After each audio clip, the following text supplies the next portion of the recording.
Regardons 2 Samuel 9, 1 à 13. Nous allons quand même lire 1 jusqu'à 13. Donc, le 13e premier verset.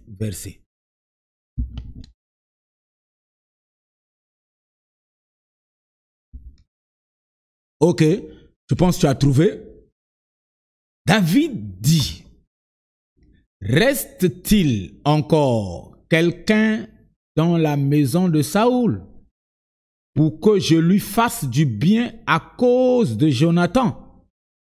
Je veux qu'on souligne quelque chose ici. Ici, c'est David qui parle. David dit, reste-t-il encore quelqu'un dans la maison de Saoul pour que je lui fasse du bien à cause de Jonathan? Alors, tout à l'heure, j'ai dit que personne n'a l'amour de Dieu.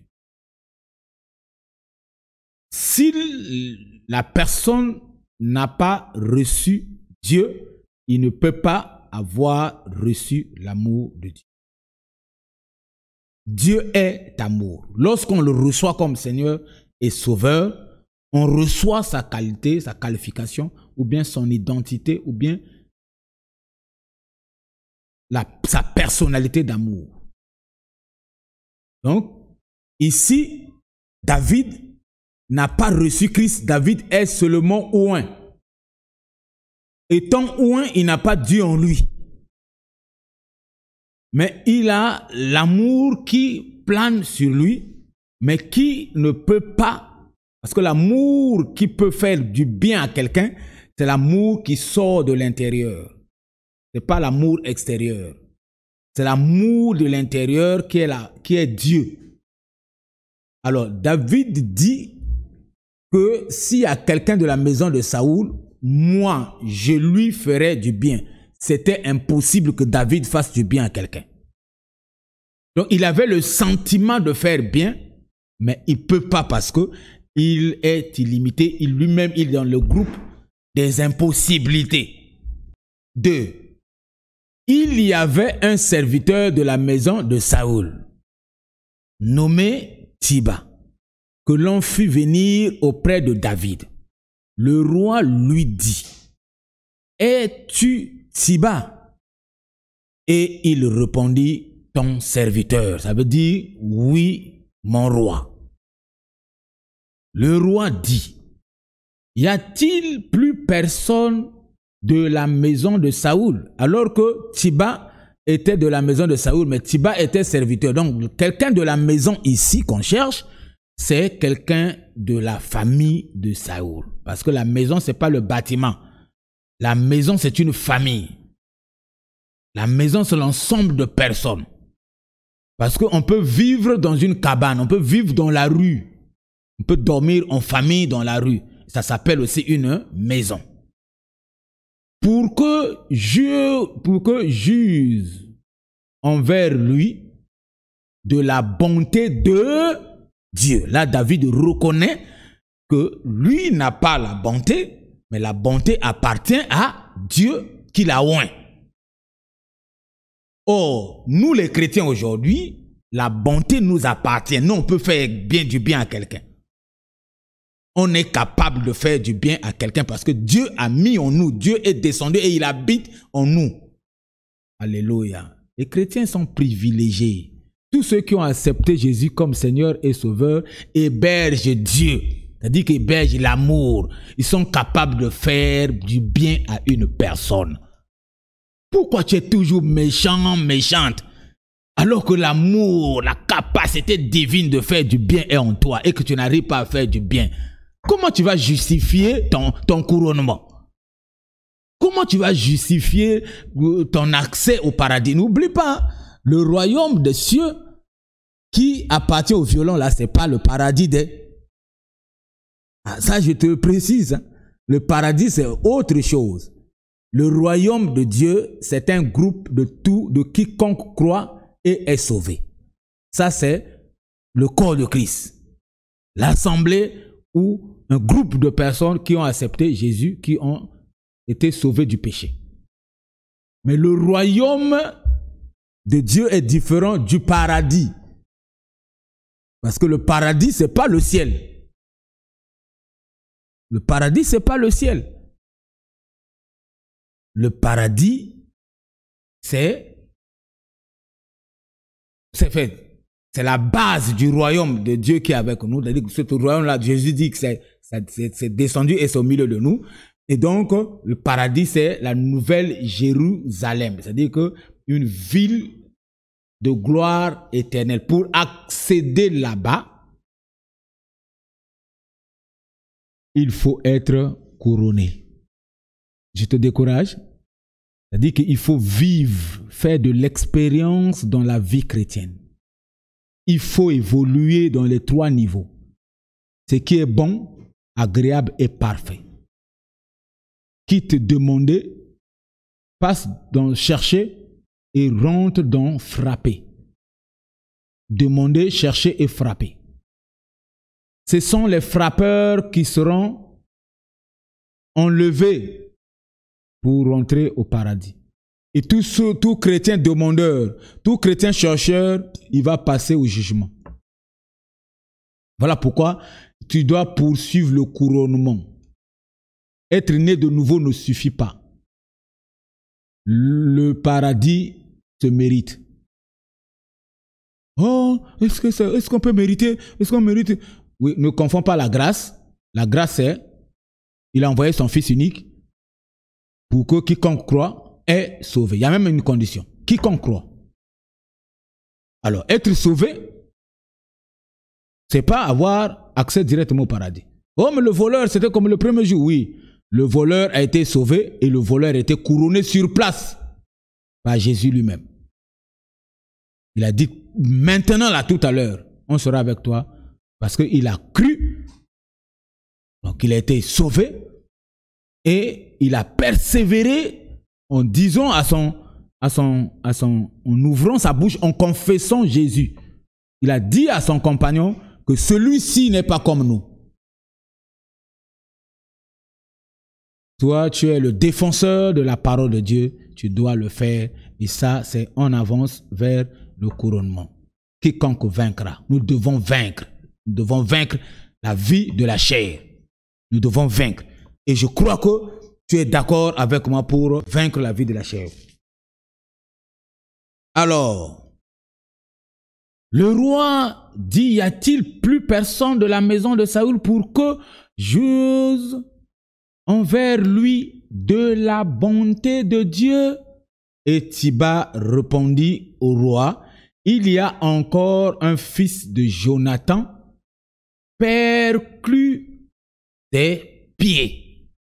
Souligne ça, perclus des pieds, perclus des pieds. Ok.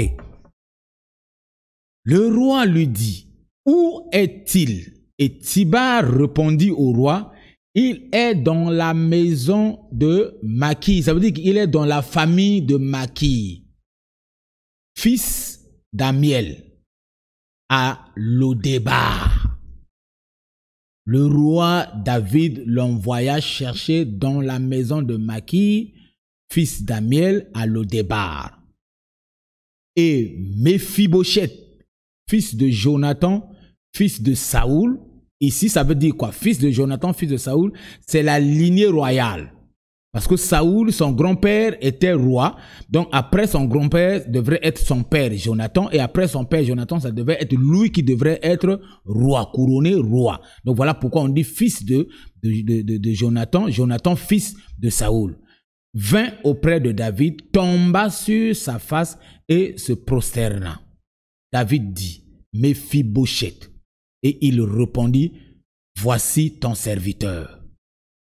David lui dit, ne crains point, car je veux te faire du bien à cause de Jonathan, ton père.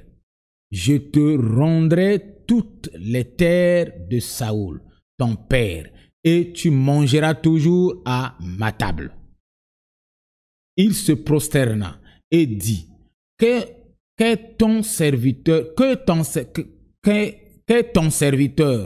que, on a dit, qui est ton serviteur pour que tu regardes un chien mort tel que moi. Il se qualifie lui-même d'un chien mort. Le roi appela Thiba, serviteur de Saoul, et lui dit, « Je donne au fils de ton maître tout ce qui appartient à Saoul et à toute sa maison. Tu cultiveras pour lui les terres, toi, tes fils et tes serviteurs, et tu feras les récoltes afin que le fils de ton maître ait du pain à manger. Et Méphibosheth, fils de ton maître, mangera toujours à ma table. » Or, Thiba avait 15 fils et 20 serviteurs. Voici quelqu'un qui est perclus des pieds et qui aujourd'hui, combien de serviteurs? 15 fils et 20 serviteurs. 35 serviteurs avec Thiba lui-même, ça fait 36 serviteurs gratuitement. À cause de la bonté de Dieu. Qu'est-ce que tu cherches? Il dit au roi, ton serviteur fera tout ce que le roi, mon seigneur, ordonnera à son serviteur. Et Méphibosheth mangera à la table de David, comme l'un des fils du roi. Alléluia. Alors, qu'est-ce que nous pouvons retenir? Est-ce que c'était jusqu'à 13? Méphibosheth avait un jeune fils nommé Mika. Un jeune fils. Donc, Méphibosheth avait un enfant. Un fils. Nommé Mika. Donc, Mika aussi devrait être le roi un jour. Et tous ceux qui demeuraient dans la maison de Thiba étaient serviteurs de Méphibosheth. Quelqu'un qui ramasse les serviteurs gratuitement. Jonathan, le verset 13, on a déjà lu. Méphibosheth habitait à Jérusalem, car il mangeait toujours à la table du roi. Il était boiteux des 2 pieds. Alléluia. Voilà. Alors, qu'est-ce que nous pouvons retenir de cette longue lecture? Ici, c'est le moment de la bonté de Dieu sur un homme, sur une personne. La bonté de Dieu attire la faveur infinie, la faveur divine de Dieu sur chacun de nous. David ici est roi après avoir été persécuté, était poursuivi, combattu par le roi Saoul. David, après avoir été oint par le prophète, il a été déclaré roi d'Israël le même jour qu'on l'a oint en qualité de roi. Mais il n'a pas bénéficié de ce couronnement-là ou de cette royauté-là le jour même ou le lendemain. Il a été d'abord renvoyé dans la forêt par son père jusqu'à ce qu'il sorte, qu'on l'envoie déposer la nourriture et qu'il fasse ses preuves là-bas avec Goliath. Et depuis ce jour, qu'on l'invite au palais pour jouer, donc c'était un stage pour lui. Et depuis là, jusqu'à ce qu'il accède au trône, ça faisait 13 ans durant. Bien-aimé, ton héritage peut être pris en charge pendant plusieurs années alors que Dieu a déjà déclaré que tu auras l'enfant, Dieu a déjà déclaré que tu auras de l'argent, Dieu a déjà déclaré que tu seras élevé, mais la persécution est là et ça trouble, ça fait que tu n'accèdes pas à ton héritage. Laisse que la bonté de Dieu agisse sur toi pour que tu accèdes à ton héritage au nom de Jésus-Christ de Nazareth. Regarde David. David a fait 13 ans de souffrance. On ne faisait que le poursuivre. On voulait le tuer. Il a fait tout de son pouvoir. Il n'a pas réussi. C'était la grâce, l'huile d'onction qui était sur lui, qui l'avait protégé contre Saoul. Et même Jonathan était obligé d'être contre son vrai père, son père biologique, pour soutenir David parce qu'il trouvait en David rien qui l'accusait. Il trouvait en David un homme oint, un homme qualifié pour gérer Israël à l'époque là. Tu es qualifié pour gérer l'entreprise. Tu es qualifié pour gérer ta famille. Tu es qualifié pour gérer les affaires. Mais il y a quelqu'un, il y a des choses qui sont autour de toi, qui sont même en toi, qui t'empêchent de gérer les affaires, d'être un homme d'affaires qualifié, une femme d'affaires qualifiée, d'être un homme de Dieu puissant, d'être une femme qui sert Dieu avec puissance, d'être quelqu'un qui gère avec donc la paix, la joie. Et cette chose-là, ce matin, la bonté de Dieu vient pour te délivrer de cette chose-là au nom de Jésus-Christ. Si tu as une infirmité, suis-moi attentivement. Je t'ai dit, il faut souligner perclus des pieds. Il faut souligner, mais le dernier verset précise bien qu'il était boiteux de 2 pieds. Il ne pouvait pas marcher. Je te parle, toi qui penses que tu peux rien faire parce que tu es sur la chaise roulante. Qui t'a dit ça? Je veux balayer ta mauvaise perception là. Au nom puissant de Jésus-Christ, commence à voir positif. Tu peux aussi. Si celui qui a 2 pieds peut, toi aussi tu peux. Parce que tu ne pourras pas par ta propre capacité, c'est par la bonté de Dieu. Parce que ceux qui réussissent aussi, c'est par la bonté de Dieu. Parce que Dieu a pointé un doigt sur eux et pourquoi pas sur toi. Tu n'as pas encore échoué. C'est pas encore fini. Ne perds pas espoir. Le temps de réussite est encore là. Chaque jour, Dieu révèle sa bonté pour qui il veut. Ce matin, ça a sonné. L'heure est sonnée pour toi. Donne-moi amen. L'heure est sonnée pour toi au nom de Jésus-Christ. Ne te décourage pas. Il est encore possible. C'est encore possible. Dis après moi, c'est encore possible. Je guérirai de cette maladie. Je réussirai. Je mettrai au monde des enfants. Avant de quitter cette terre, je vais impacter et triompher. Le pouvoir a changé de main il y a longtemps. Pourquoi tu ne manifestes pas ton pouvoir? Que Dieu soit avec toi. Alors, suis-moi attentivement. Qu'est-ce que la Bible veut nous dire? Au premier verset, David semble s'engager pour faire du bien à quelqu'un. Et au 3e verset, il se rend compte que lui n'a pas la capacité de faire du bien et que c'était Dieu seul qui est la bonté qui peut faire du bien à quelqu'un. Il déclare que je vais sur l'honneur de la bonté de Dieu qui est sur moi, parce que ce n'était pas en lui. Ils n'avaient pas accepté Jésus-Christ comme Seigneur et le Sauveur. Ce n'était pas encore le temps du Saint-Esprit. Et c'était le temps où Dieu se représentait physiquement par des arches et autres. Et donc Dieu l'avait oint par une corne et l'huile physique. Et nous ne sommes pas oints par l'huile physique. Nous sommes oints par le Saint-Esprit. Et nous-mêmes dans nos prières, on n'a pas besoin de flacons d'huile. On n'a pas besoin de flacons d'huile. Nous, on nous dit que nous sommes oints par le Saint-Esprit. L'Esprit du Seigneur nous a oints. Il nous a déposé les 7 onctions qui sont en nous pour donner solution.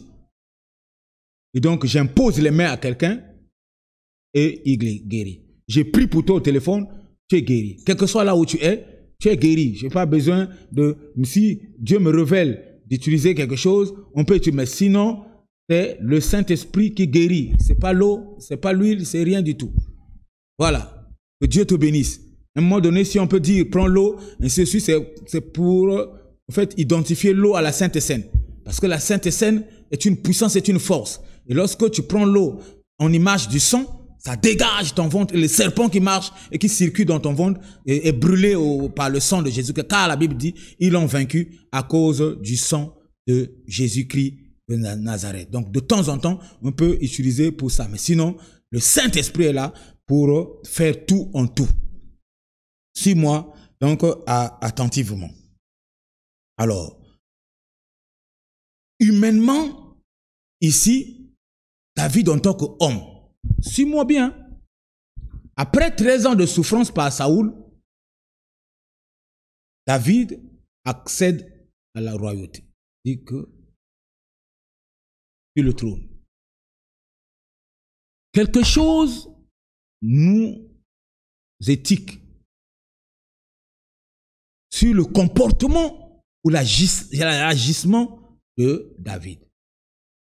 ça aurait été les présidents que moi je connais, et surtout en Afrique, même ailleurs, qui ne veulent pas laisser le pouvoir, qui sont rancuneux là. Ils allaient poursuivre toute la maison de Saoul et tuer tout le monde parce qu'il a souffert à cause de lui. Tous les rebelles là qui étaient dans la forêt, lorsqu'ils viennent, ceux qui étaient au pouvoir doivent fuir. Pourquoi ils doivent fuir? Ils sont chez eux au pays. Tout ce que tu cherchais, c'était le pouvoir. Tu l'as eu, ce n'est pas par la force ou par quoi. Mais respecte les autres qui étaient là. S'il faut les emprisonner, mais pourquoi les emprisonner? Parce que toi, tu n'as pas l'amour. David, il vient, pour la première fois, il ouvre la bouche, il demande qui est de la maison de Saoul pour que il fait même une erreur pour dire que je lui fais du bien parce qu'il était trop content. Alors qu'il n'a pas la capacité de faire du bien à quelqu'un. C'est bien après qu'il s'est rendu compte que c'est Dieu qui est capable de faire du bien à quelqu'un. Est-ce qu'on peut nous mettre le verset 3 là? Où dit que il n'y a que Dieu seul qui peut faire du bien à une personne. Maintenant, si tu as Dieu en toi, tu as aussi cette capacité de faire du bien aux gens. Il dit, pour que j'ose envers lui de la bonté de l'Éternel. La bonté de l'Éternel qui est sur moi. Merci. Donc, ce n'est pas sa bonté. C'est la bonté de l'Éternel. Donc, toi aussi, tu n'arrives pas à aimer quelqu'un. Dis à la bonté de l'Éternel, dis à l'amour qui est en toi, aime mon mari au travers de moi. Aime ma femme au travers de moi. Aime ma mère au travers de moi. Aime mon père à travers de moi. Aime tout le monde à travers de moi. Mon chef au service à travers de moi. C'est comme ça que tu peux prier pour que tu uses de la bonté de Dieu envers les autres. Voilà. Donc, David, naturellement, ne pouvait pas chercher quelqu'un de la maison de Saoul pour lui faire du bien. Parce qu'il a souffert pendant 13 ans. Et maintenant qu'il est au pouvoir, il doit rendre le mal par le mal. Alors que David est un homme oint, qui a l'onction sur lui, la Bible dit qu'il doit dominer le mal par le bien. Le mal était là, tous ont fui. Même lorsque tu regardes 2 Samuel 4, 4. 2 Samuel 4, 4. Comment Mephibosheth est devenu boiteux, perclus des pieds. C'est à cause donc de la fuite. La Bible dit, Jonathan, fils de Saoul, avait un fils perclus des pieds et âgé de 5 ans lorsqu'arriva de Jizreel la nouvelle de la mort de Saoul et de son père Jonathan. Mephibosheth avait 5 ans. Alors, sa nourrice, la nourrice de Mephibosheth, comme c'était le fils, donc au fils du roi, donc le fils au prince, donc ils avaient quelqu'un qui s'occupait de lui. Donc c'est cette femme-là, il a pris et s'enfuit avec lui. Et comme elle précipitait sa fuite, il tomba. Le fils de 5 ans là tomba. Donc on imagine que leur maison était en étage et que le petit est tombé de l'étage. Les pieds se sont cassés. Et le gars, le petit, est resté boiteux. Donc Mephibosheth est resté boiteux parce qu'il était tombé le jour où il fouillait. Pourquoi il fouillait? Parce que David venait d'occuper la ville. Et donc, tous ceux qui étaient de Saoul étaient obligés de tailler la zone, mon frère. Chacun allait faire ses bagages et fuir. Libérer la zone. Pas peur de mourir. Parce que même Jonathan était mort. Son père aussi était mort. Donc il ne restait que Mephibosheth qui devrait être roi à 5 ans. Mais regarde-moi le futur roi qui tombe Parce qu'il s'est tenté de fuir. Lui-même, il ne peut pas fuir, il est petit, il faut qu'on le soulève. Il tombe et les pieds cassés. Voilà moi un inapte déjà, parce qu'à l'époque là, aussi quand tu as les pieds cassés, tu ne peux plus accéder dans le palais. Donc, lui-même là où il est parti à le débat là-bas, pour lui, c'était fini. Or, c'est comme toi, tu penses que c'est fini. Or, le ciel est ouvert en train de penser pour toi. Il y a des réunions dans les cieux pour toi, sur ton nom. On connaît ton nom. Les gens n'ont pas oublié ton nom. Dieu n'a pas oublié ton nom. Même s'ils t'ont rejeté, mais ils n'ont pas oublié ton nom. Ils te chercheront. Je te dis vrai, on va te chercher. Rigole avec moi, dis amen, on va te chercher. Toi, on te cherchera. Ils vont te chercher. Ça, je te le dis au nom de Jésus, que tout celui qui t'a rejeté te cherchera. Qu'importe l'identité qu'on t'a donnée, qu'importe le lieu où tu te trouves, Méphibosheth se s'est retrouvé à Lo-débar. Tu connais ce que ça veut dire? Ça veut dire Lo-débar? Tu connais ce que ça veut dire Lo-débar? Mon frère, ma soeur. Hein? Lo-débar, ça veut dire un coin sans référence. Un lieu qui n'est pas connu, qui n'est pas localisable géographiquement. Donc même dans le plan géographique de la nation Israël, on n'a pas mentionné Lo-débar. Ça veut dire qu'un désert, un lieu désertique, c'est-à-dire un endroit où rien ne pousse, souffrance sur souffrance. Ils se sont cachés là-bas parce que, pour éviter que, parce que s'ils vont dans des villes qui sont connues, David va les poursuivre. Donc, ils sont allés dans des coins où on ne peut pas les retrouver. Donc, un coin effacé de la carte. Si aujourd'hui, on t'a effacé de la liste de l'entreprise et qu'on t'a viré ou on t'a licencié, Dieu ne t'a pas licencié. Dieu te cherchera. Dieu va envoyer quelqu'un te chercher. On va venir te ramasser là où tu es pour te faire du bien, pour que tu saches que la bonté de Dieu durera toujours et que c'est pour ceux qui l'invoquent.